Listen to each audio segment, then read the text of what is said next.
Hello viewers, অচেতদার free coaching চ্যানেলে তোমাদের সকলকে স্বাগত জানাই। আজকের এই ভিডিওতে তোমরা যারা নেতাজি সুভাষ ওপেন ইউনিভার্সিটিতে ইউজি বিডিপি কোর্সের সেকেন্ড ইয়ারে পড়ছো, হিস্ট্রি অনার্সে, তোমাদের যে CC8 পেপারটি রয়েছে মধ্যযুগের ইউরোপ, এই পেপারটির অ্যাসাইনমেন্ট 2024-এর প্রশ্ন এবং উত্তরগুলি নিয়ে আলোচনা করছি এই ভিডিওতে। 10টি প্রশ্ন পরীক্ষায় আসবে, 2 নম্বর করে 20 নম্বরের পরীক্ষা।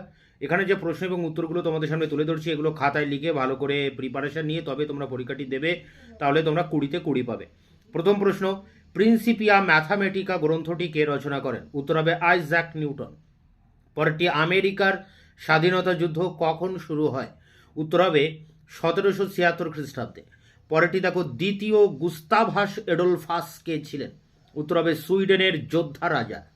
4 দাগের প্রশ্ন, 1640-এ ইংল্যান্ডে বিপ্লবের সময় কোন রাজবংশ শাসন করছিল?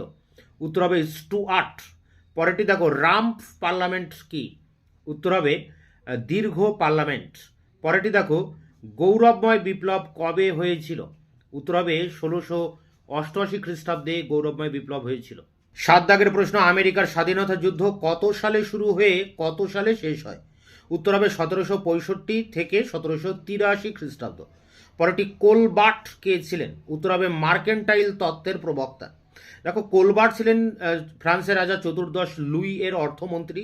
চতুর্দশ লুইয়ের অর্থমন্ত্রী, এটা অপশানে পাবে, কিন্তু ওটা যদি তোমরা অ্যান্সার করো তাহলে কিন্তু ভুল হবে। এটা মার্কেন্টাইল তত্ত্বের প্রবক্তা হবেন এই কোলবার্ট। আগে তিনি মার্কেন্টাইল তত্ত্বের প্রবক্তা, পরে তিনি চতুর্দশ লুইয়ের প্রধানমন্ত্রী মানে অর্থমন্ত্রী।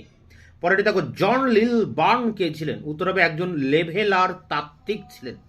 শেষ প্রশ্ন, 10 দাগের যে প্রশ্নটি এসছে দেখো, কোন দেশের ইতিহাসে বিপ্লবের সঙ্গে জড়িত এই শব্দটি টনেজ ও পাউন্ডেজ পাওয়া যায়?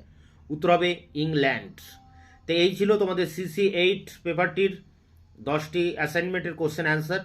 এর আগের কয়েকটি ভিডিওতে তোমাদের 5, 6, 7 এবং 9, 10 এই সমস্ত পেপারগুলো অ্যাসাইনমেন্টের অ্যান্সার আমি দিয়ে দিয়েছি। বাকি ছিল 8 পেপারটি, তারও অ্যান্সার আমি দিয়ে দিলাম। এছাড়া তোমাদের আরও অন্যান্য যে সমস্ত পেপারগুলো রয়েছে তার অ্যান্সার নিয়ে খুব দ্রুত আবার তোমাদের সামনে এসে হাজির হচ্ছি। ততক্ষণে তোমরা চ্যানেলকে সাবস্ক্রাইব করে রাখবে, বন্ধুদের কাছে শেয়ার করবে। ভিডিওটি ভালো লাগলে অবশ্যই একটা লাইক